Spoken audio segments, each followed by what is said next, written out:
Bonjour à tous. On se retrouve aujourd'hui pour un nouvel épisode de Summer Pockets. Avec aujourd'hui l'épisode 22. Il ne reste plus que 3 épisodes pour conclure la série. J'enregistre cette review, ça fait quelque temps que j'ai pas regardé la série. Donc je m'étais quand même vite fait remis la fin de l'épisode 21 pour savoir ce qui s'était passé. Et cet épisode m'a mis mal. M'a vraiment mis très très mal. Parce que je pense que je m'identifie beaucoup à Omi dans cet épisode-là, pour des raisons personnelles que je vais certainement développer. Mais ouais, c'était un très très bon épisode. Et pour tout ce que je peux avoir comme critique par rapport à la série, notamment par rapport à son rythme, j'ai l'impression là maintenant qu'on passe au dernier arc en fait de la série, qu'on se détache un petit peu de tout ce qu'on a eu jusqu'ici, et du coup ça marche un peu mieux selon moi. Ça n'enterre pas les critiques que j'ai eues jusqu'ici, mais voilà, cet épisode m'a suffisamment touchée pour que je lâche un peu la bride à l'animé. Et ça me donne encore plus envie de faire le visual novel. Vraiment. Alors dans cet épisode, qu'est-ce qui se passe? Eh bien, Umi est pratiquement inexistante dans cet épisode. À savoir donc que Shiroa et Airi vont se réveiller, du coup, après avoir passé la nuit ensemble avec Umi. Sauf que ça y est, Umi a disparu de leurs souvenirs. Enfin oui, mais non, c'est toujours un peu compliqué ce genre de choses. Et donc du coup, bah voilà, ils vont passer un petit moment ensemble, ils vont manger ensemble. Aeri fait du riz sauté à Shiroa, et il se pose la question pourquoi je lui fais ça, celle qui se débrouille mieux que moi dans ce domaine-là et autres. Ils vont lancer du coup des petits avions en papier, mais ils vont avoir un bref instant où en fait ils voient bah, l'avion qui est censé représenter Umi, et ça les met en larmes vraiment. C'est quelque chose que j'ai bien aimé dans cet épisode-là, c'est on sent vraiment que Shiroa et Airi, ça leur fait mal. Ça les déchire de l'intérieur que Umi ne soit plus là avec eux, qu'ils se souviennent d'elle ou pas. C'est quelque chose que j'ai beaucoup aimé. Airi va trouver du coup son petit cahier, son petit livre d'histoire. On va avoir Ao qui va enfin leur apporter les photos qu'elle a pu faire développer. Comme on pouvait s'y attendre, du coup, bah, Umi n'est pas présente sur les photos. C'est là où c'est un peu compliqué, c'est-à-dire que bah, les souvenirs ont disparu, euh, les photos sur lesquelles elles étaient ont disparu, mais pas certains objets qu'elle a fait ou avec lesquels elle a interagi. C'est pour ça qu'il y a des trucs, ça marche à moitié, je trouve. Mais on se laisse prendre dans le truc, y a pas de problème. Jusqu'au jour, du coup, où ils vont se souvenir qu'ils avaient prévu d'aller assister au feu d'artifice qui allait avoir lieu sur l'île, ensemble, du coup, avec Umi, mais Umi forcément n'est plus là. Et Umi va leur apparaître. Et j'avoue que c'est là que les larmes sont montées. J'étais au fond du trou pendant, pendant cette séquence-là, puisque c'est pas très clair s'ils se souviennent, s'ils se souviennent pas, mais Umi vient les prendre par la main, vient leur dire bah, qu'elle a passé un super été avec eux, qu'elle est juste désolée qu'elle se soit concentrée sur elle-même et qu'elle n'ait pas laissé les autres profiter. Mais des paroles qu'elle va dire plus tard laissent quand même à supposer qu'elle a toujours été là dans les différents arcs qu'on a suivis, et qu'elle a secrètement, ou en tout cas en arrière, elle a œuvré pour que les fins heureuses des différents arcs qu'on a eu jusqu'ici puissent avoir lieu, que ce soit l'arc de Ao, que ce soit l'arc de Tsungi, ou que ce soit l'arc, je n'arrive pas à rentrer ce nom dans ma tête.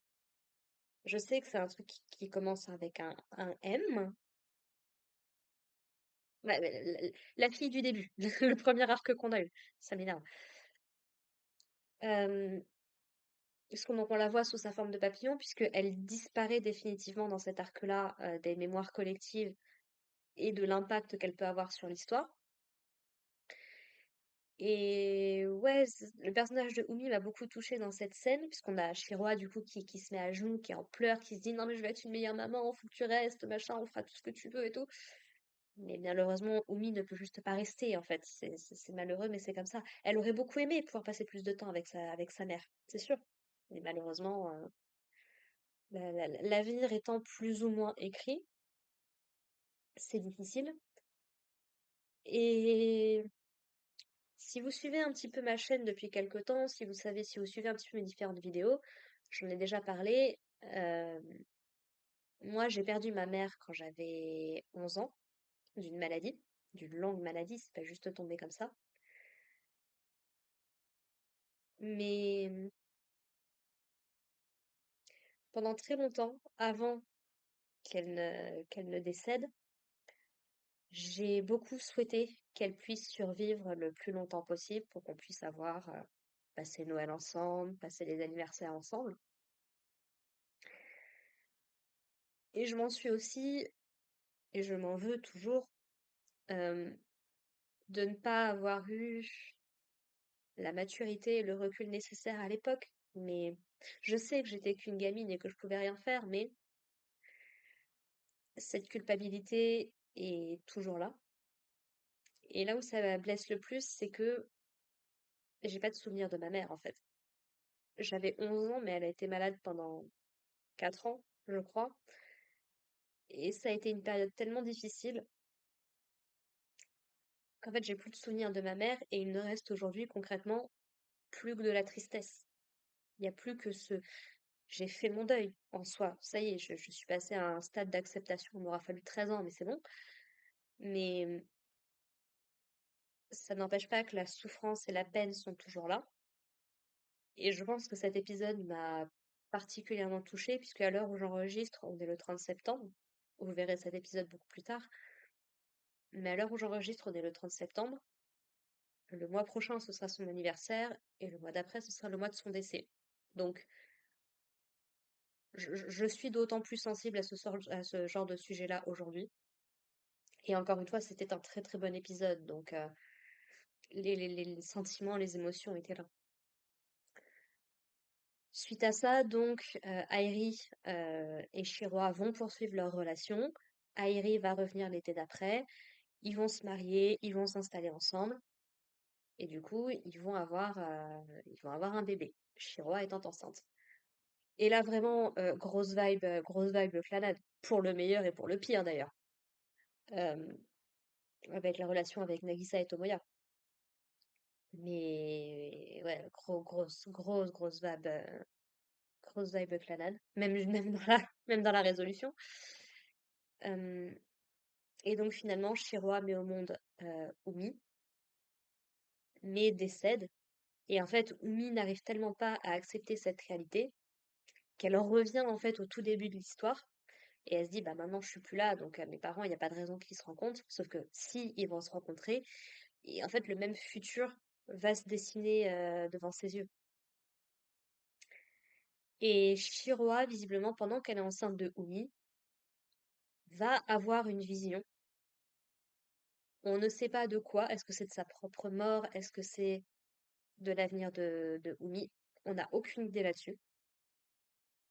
Mais à partir de là, en fait, elle va essayer de trouver une solution pour changer l'avenir funeste, probablement qu'elle a vu. Et en fait, elle va comprendre que Umi a également la capacité de voir dans le futur. Bon, ça, honnêtement, ça reste encore à débattre parce que moi, de l'idée que j'en ai eue, c'est pas tant qu'elle voit dans le futur, c'est juste qu'elle a tellement voyagé dans les différentes boucles qu'à force, elle sait ce qui va se passer. Et un truc un peu étrange, euh, Umi a l'air de dire que c'est également un pouvoir que possède Shiroa. Qu'en fait, volontairement ou pas, elle revit en fait les mêmes événements en boucle, elle aussi, mais sans nécessairement en avoir conscience. Donc, je suis un peu partagée là-dessus. Ouais, why not? Ça pourrait expliquer en soi ses visions, mais pourquoi certaines visions et tout, enfin, voilà, il y aurait plein de trucs à discuter. Que effectivement, si c'est la décision que décide de prendre l'histoire, je pense que le visual novel doit le développer un peu plus. pour ça que je suis vraiment très très intéressée de voir ce que le visual novel propose à ce niveau-là. Et du coup, donc finalement, Umi va décider de prendre la décision de partir d'elle-même. Ce qu'elle nous explique, c'est que bah, elle est revenue dans le passé parce qu'elle a fui en fait son présent.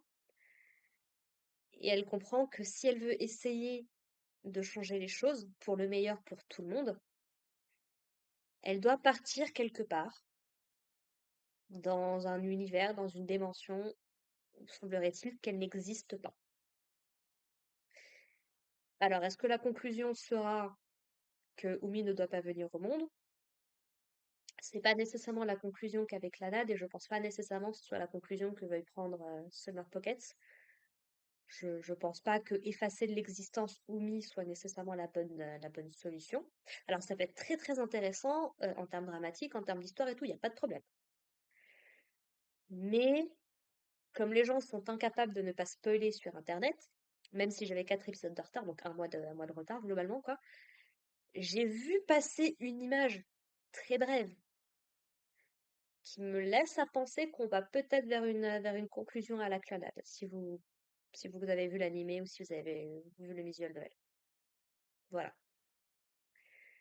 Donc, et puis un petit truc qui m'a profondément touchée aussi, c'est-à-dire que au mariage du coup de Shiroa et de Airi, la tante de Airi tient une photo de ce que je suppose, parce que ce n'est pas confirmé, mais ce que je suppose être la mère de Shiroa, puisqu'on sait que ses parents sont décédés il y a quelques années en arrière. Bon, du coup, pourquoi est-ce qu'on n'a pas de photo de son père? Je sais bien que son grand-père est là et qu'il pleure toutes les larmes de son corps, mais pourquoi pas les deux en même temps? Et la tante de Airi a l'air de s'adresser à elle, Hitomi, je crois qu'elle s'appelle, comme si c'était quelqu'un qu'elle la connaissait particulièrement. Je ne me souviens pas, j'avoue, j'ai pas été revoir de quel nom avait mentionné la tante de Airi euh, au début de cet arc-là, je crois, quand on l'avait vu parler à un papillon. Donc, est-ce que potentiellement le papillon en question ne serait pas la mère de Shiroa, et du coup, bah, la grand-mère en fait de Umi? Je ne sais pas, impossible à dire à l'heure actuelle. Mais ouais, d'avoir la petite photo de la mère qui est là pour le mariage de sa fille, ça m'a fait un petit coup aussi, quoi, on va dire. Mais encore une fois, pourquoi pas son père? C'est, ça peut le justifier quand on est dans une série comme Fruit Basket où la relation que Toru entretient avec ses parents est ultra importante pour son développement. Donc, mais bon.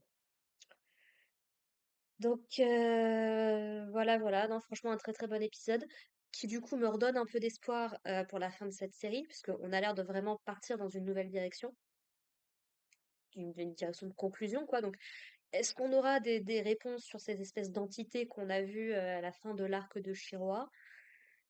Je ne sais pas. Qu'est-ce que Umi a l'intention de faire pour changer cet avenir funeste? Je ne sais pas, mais j'ai vraiment très très hâte. Donc voilà, très heureuse de reprendre en cette fin de septembre, hein. C'est terrible, c'est catastrophique. De reprendre Summer Pocket pour en venir à bout, il serait temps quand même. Si vous avez suivi Anne Shirley et Kijin Gentosho sur la chaîne, ça aussi, on va arriver au bout. Comme ça, les saisons, les animés de la saison printemps seront officiellement terminés pour ceux que j'avais vraiment du retard là-dessus, sans parler de ceux que j'avais pas suivis jusqu'au bout. Au niveau de la saison, donc la saison automnale va bientôt arriver aussi. Il y a quelques animés qui m'intéressent et que je vais suivre sérieusement. Et il y a quelques animés de la saison automnale qui apparemment, tous ceux qui m'intéressaient sont des séries assez courtes. Avec un peu de bol, on va réussir à faire ça assez rapidement, assez tranquille.